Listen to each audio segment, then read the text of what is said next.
Oh my god! That's so sick! Ooh! I love it. I am so excited for this one, y'all. Hi, if you don't know me, my name is Caitlin. I am a writer from Colorado documenting my entire process to becoming a published author. And even if you have been following along for a while, you might not know that the book cover that I designed for my current project actually came before anything else. I mentioned in my Get to Know Me video that I am a graphic designer, and in an attempt to break into the author space and build up my portfolio, I decided to make a list and start randomly generating books for non-existent clients. The list had things like genres, themes, color palettes, etc. One of the roles that I made was for a fitness memoir, and yes, it would have expanded my skill set.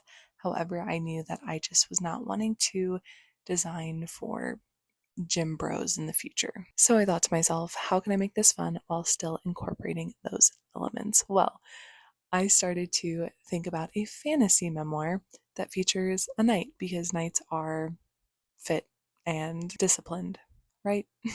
And so the cover was born, and I immediately thought if this wasn't a bookstore, I would pick it up. And then I kept thinking about it and thinking about it and wondering about the characters and what the story might be. And then I decided that I was going to need to write it. So if you want to know more about the story that I'm working on, you can actually watch these videos right here. Or you can now officially binge the Daily Dose of Draft 1, where I attempted to vlog the entirety of my journey of drafting the book in 30 days, which I did. My idea to design book covers for my favorite AuthorTubers actually came about because I was collecting design assets for a completely different project, but I stumbled upon the same exact graphic that Andy Sears used when she was designing her book cover for a first draft printed version. I loved the design that she went for, and I thought, hey, I have experience. This is something that I'm doing. I would love to maybe incorporate the two things that I love. So in October, I reached out to Brielle, Ande, Cody, and Natalie, and they all agreed to be my fake clients for this video. So without further ado, let's get designing. This first design is going to be really fun because it is also a title reveal for Brielle's second book in her duology. Her first book is Unraveling. It is an enemies to lovers dystopian fantasy. And already I know that there should be continuity between the first and the second cover. However, Brielle wants me to have complete creative freedom, so she wants me to do whatever I want. So we're not going to restrain ourselves within the parameters of the first design that she did. She's mentioned a few times that the second book is more intense than the first, so we're going to keep the overall tone pretty dark and mysterious, but she did mention her gravitation towards unexpected, colorful covers, so I'm definitely going to be leaning into that.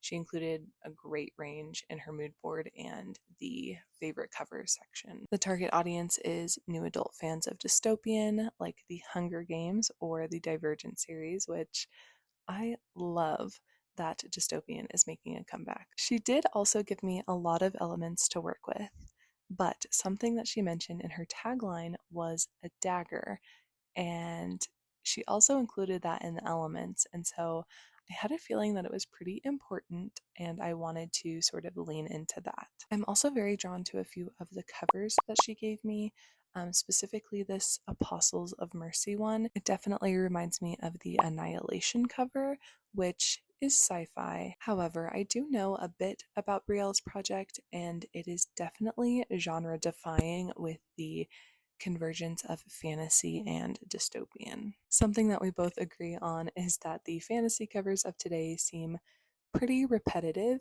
and a little bit lifeless. So I'm definitely glad that we are breaking out of that for this cover design. And yes, you do want to know the market and what's selling.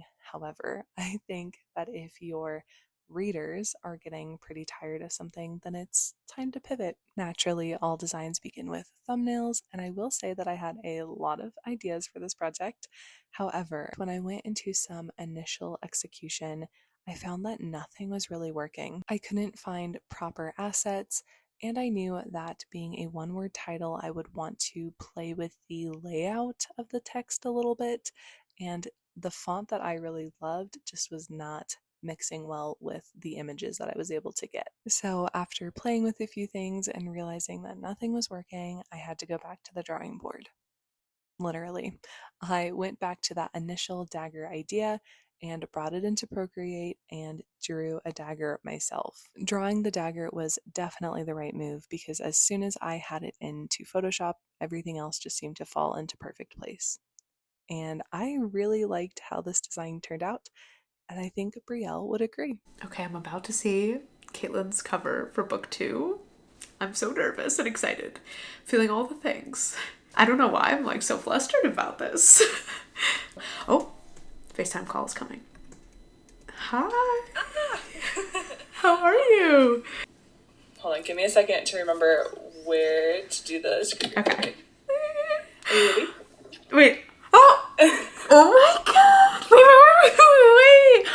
That's so sick. I love the colors you chose. That's so fun. New York Times bestselling author. I know, I was Wow. like manifesting for you. That's so sick, Caitlin. I'm obsessed. You snapped. Did you draw the dagger? I did. That's so cool. Wow. Oh my god. Well, I'm obsessed. I love the font choice as well. Yay! Thank you. All right.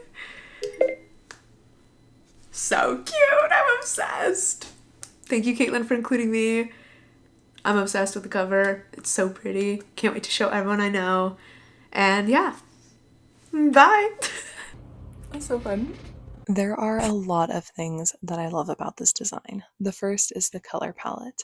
I think it's definitely reminiscent of the ACOTAR covers, and it's unexpectedly colorful, like Brielle was looking for. I love the juxtaposition of the text with the blade and how they overlap, and I'm definitely glad that I got to keep the font that I liked because I do think it is a really good mix of the dystopian and fantasy with those long breaks and then the more playful curves. Some things I would potentially change if I were to redo this cover would be altering the colors slightly. I did realize going back to Brielle's mood board that she definitely had a lot more greens, and I think that that would also help push it more towards the fantasy genre. I would also render the dagger a little bit differently. I would use a more smooth, fine finished brush. I think the sketch looks really cool, but with it being a little more rough and unfinished, it's screaming YA to me rather than new adult. Otherwise, I am really proud of this design. Let me know what y'all think in the comments below. Thank you, Brielle, for being a willing participant. I am so excited to get my hands on a copy of your book in the future. Alrighty, the next cover design is for Andy Sears. If you've been following along on the Crazy November Drafting Challenge, you know that Andy is also writing a fantasy series. Hers is a light romance with a focus on complicated family dynamics. I love the information that Andy included in her brief. Right away, I'm picking out that she's looking for a minimal, classic style, which is also reflected in the cover designs that she gave me. She wants something bold but not overdone, and loves the snake and font that she chose for her initial design, and would like to see similar elements included, as well as a poppy red accent color. This audience is also new adult, primarily women. I will say that when I initially set out to do this design, I did want to go the same direction that Andy went with hers. However, once I saw those classic style examples that she gave me, I knew that I wanted to go a different direction. I will say that this design went a lot quicker than Brielle's, simply because I was not willing to fight with the assets, and I went straight to illustrations when I needed to.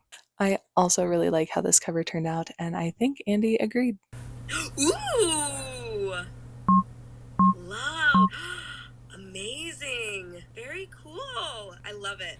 I love the incorporation of the colors. You nailed the red. That was like exactly what I was thinking with that. That's awesome. That's really, I love it. It's amazing. I think there are quite a few things that I nailed on this one, specifically the bold but classic style while incorporating that red accent color. And while the font isn't the exact same, I do think I chose something similar that had a little bit more readability, which that is pretty important if you are going to be flipping text around, which is what I did. The idea to interconnect those O's is actually what led to the reversal of the text However, I think it does a really good job at playing with those interpersonal connections that we are going to be exploring in the book. If I were to redesign this cover, I would maybe change the red to a more golden yellow. It would definitely make it feel less threatening while still pushing it towards that classic fantasy style. I would also potentially change the shape of the frames to be more picturesque so that we really play with the whole home, family, generational vibes. Otherwise, I am so proud of this design. Let me know what y'all think. While this video is ending here, this series is not done. So if you liked this video and you want to see the next installment with Cody the writer and Natalie Jane Shields, make sure you subscribe and turn on the post notifications so that you'll be the first to know when that drops. If you liked these designs and want a cover of your very own, go to the link in the description where you can actually commission me for your project. I've made it my mission to make the publishing industry just a little more accessible because I don't think that you should have to sacrifice on a beautiful cover just for affordability. Alrighty, y'all, I will see you in the next one. Happy writing.